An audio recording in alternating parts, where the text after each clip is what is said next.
Hello and welcome to Lenric's Realm. I am Matt and in this video I make the only Game Master screen I'll ever need. I always liked roleplay games, not the dicey ones, that came later, the ones with the keyboard and the mouse. Ever since the first Baldur's Gate, there has always been an RPG in my life. The Diablo games, the Gothic series, Elder Scrolls, or the Fallout franchise, I always found a way to scratch that RPG itch with video games.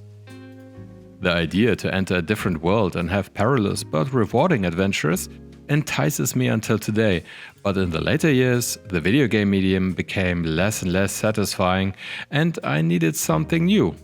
Or old, depending how you look at it. When I stumbled upon Dungeons & Dragons, I vaguely had an idea what it was about. I remembered scenes in Stranger Things or E.T. and of course the complete Baldur's Gate saga, but the idea of role-playing in physical form was still very new to me. So I took my torch, readied my sword, and went into the vast Megadungeon, that is Tabletop RPGs.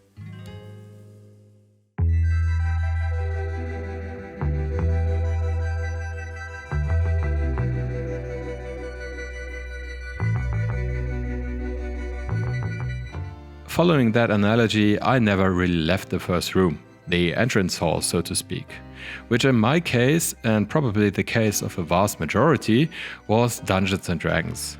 Now this hall has a lot to explore, especially if you have never entered the RPG Megadungeon before. You have incredible stories to experience, and you can find connective tunnels that can bring you to completely different dungeon networks, including, but not limited to, crafting, 3D printing, or miniatures. In the middle of this, however, is a rotten skeleton. That, to be honest, wasn't the biggest problem and could easily be avoided.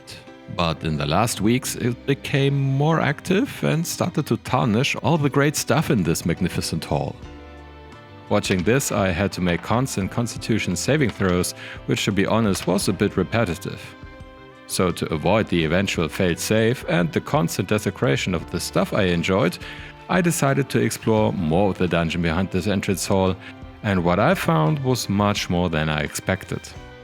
Luckily, the exploration equipment is universally applicable for every new room. At least, to an extent. One major piece that wasn't fitting anymore, however, was my DM screen. So to delve deeper into this mega dungeon, I needed a new Game Master screen that would acknowledge the vastness and diversity of this incredible network. Something like an old bookshelf displaying a lot of RPG rulebooks.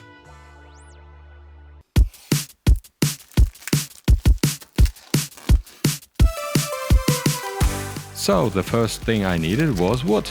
My goal was to have a very old school looking piece, almost like an antiquity. So I got myself several wooden strips out of pine wood. 10 by 30 mm, 5 by 30 mm and 3 by 8 mm. I also bought a package of plywood sheets in an A4 format. This is comparable to the US letter format, though a bit longer and slimmer in size. Now, I didn't make plans beforehand, but in my mind building a miniature shelf wasn't that complicated. As the plywood sheets would later act as the back of the screen, I used them as reference to get the measurements I needed. For the top wood strips and the side pieces, I used the 10 by 30 mm strips. The other strips I used for the shelves, where later a lot of miniature books would be displayed.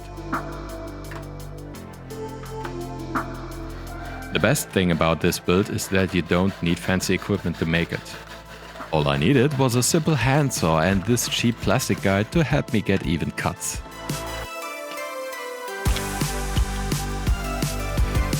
I also slightly beveled the edges a bit because I didn't like the look of these 90 degrees edges.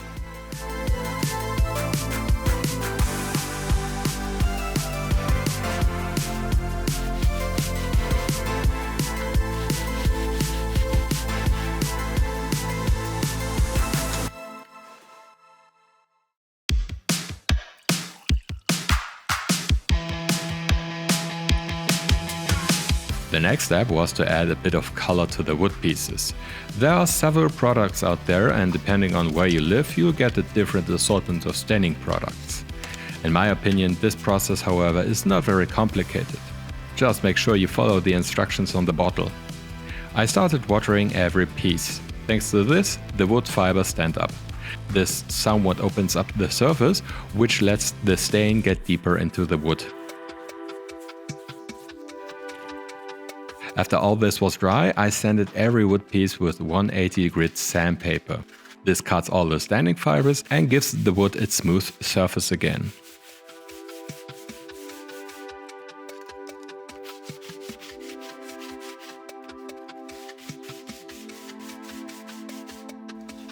With all the preparation done, I removed all the dust and simply painted the sheets and strips with a pure wood stain.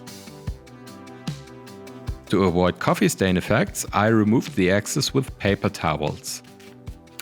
And when every piece had one coat of the stain, I just went and repeated all this once more, just to get a stronger staining. With the right pieces, I could move on to assembly. Here I started with the shelves. These were basically two parts, the board itself and a small railing. As the shelves would sit at an angle, this railing would prevent the displayed books from sliding down. For this I used the 3x8mm strips, which I glued to the long side of the 5x30mm pieces. I deliberately left out 4 of the shelves because I wanted these at the bottom, and as they would be attached at the standard 90-degree angle, they wouldn't need the railing. While letting this dry, I started to work on the side pieces. I used brass nails to act as supports for the shelves. First I added the supports for the bottom shelf. After that I measured the space between the top strip and the bottom shelf to determine the position of the 3 display shelves. This is basic math. But in the end you take the measured distance and divide it by 4, as 3 shelves result in 4 gaps. With that I had my distance for the supports, which I arranged at a 45-degree angle. For the middle piece of my central shelf I used the sawed-off leftovers to be able to add the nails to both sides.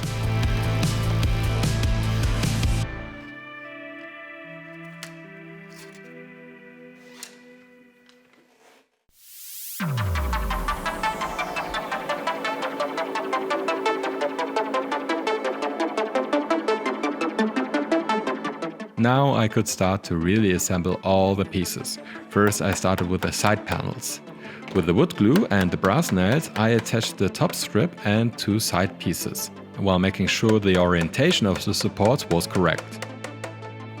For the central panel, which is basically just 2 plywood sheets glued together, I first attached 1 sheet to the top beam and added the next sheet right after that.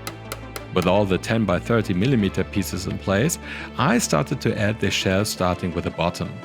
For this, however, I needed to add slots to the shelves, because I wanted the supports to be disguised by the wood strips.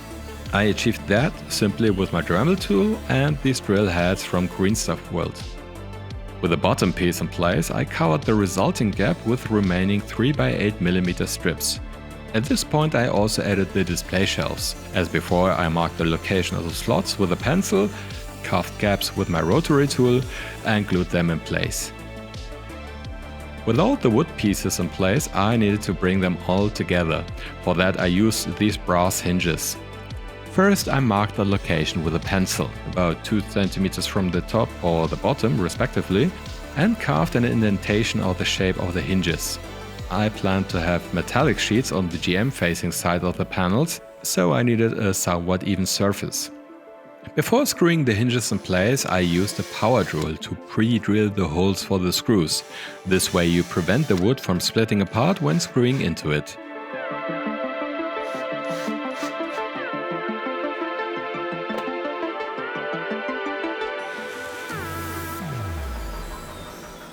With the side panels attached to the central piece, I prepared the metallic sheets.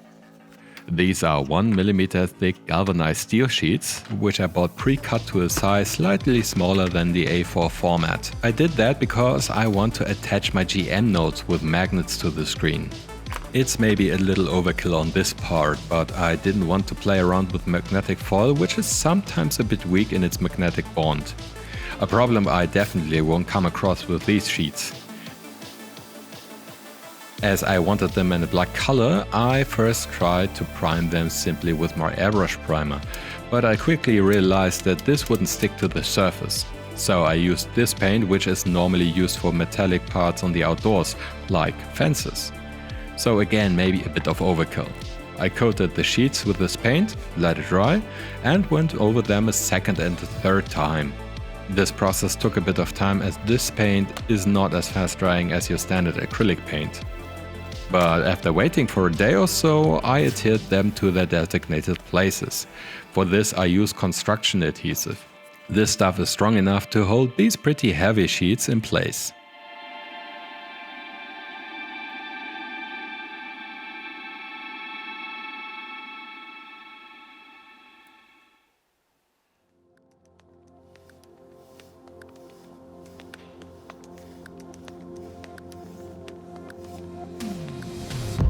I wanted my GM screen to have a shiny finish, which reflects more the old school look I was aiming for.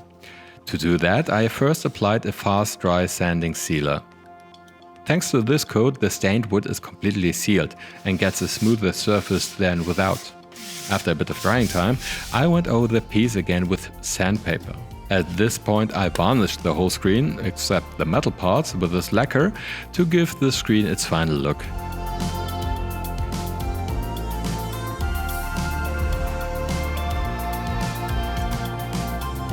As a small finishing touch, I also added these ornamental corner protectors to the player-facing sides. These I simply bought at Amazon in a pack of 12, which I linked you down below. First I applied a bit of construction adhesive to hold the corners in place. For the middle strut I used 2 of these pieces, where I cut off one of the angled metal parts on each piece and filed down the edges until they looked smooth. In the end, I added the belonging nails to the corners, and with that I could go on to filling those shelves.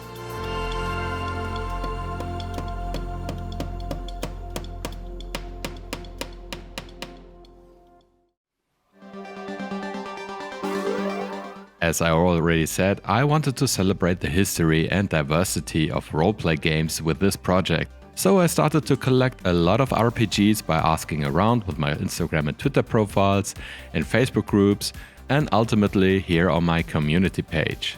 So thank you again for your suggestions. I also looked at recommendations from other YouTube channels like Questing Beast, Dungeon Craft, or Seth Skorkowski. Another source I used was the RPG Geek website that has a great list of RPGs out there. There are also found information on format and the appropriate cover art for the books. In the end, I had a list of 70 games, which is only a fraction of all the games out there. Now yes, I'm going to link each and every game represented on my GM screen down below. So if you see something interesting, you can jump right to it. I collected all the book covers in one document where I resized them to a 1/12 scale, which is a typical scale for dollhouses. So if you happen to make something in that vein, you could use the following steps as well. I printed out this document on a thicker paper and started assembly. Crafting these books was pretty straightforward. After cutting out the corner, I made a shallow cut on the backside of the cover, exactly where I wanted to have the fold between cover and the spine. Depending on how thick I wanted this book, I either used 2mm thick cork sheets, 3mm thick balsa wood sheets, or a bit of folded paper and glued that to the underside of the cover. After that I went in with colored markers to paint the white edges in an appropriate color, but mostly black. The pages were painted with a simple white primer that, to be honest, I almost never use, so I was happy to finally have a use for it. I also made some miniature box sets in almost the same way. The only difference to the books is that I covered every visible part with the printout. Now with all these 70 books and box sets finally done, I first sorted them by color and test fitted them on the shelves. After I was happy with the layout, I glued them in place, and with that, my Game Master screen was ready to delve deeper into the Megadungeon of roleplay games.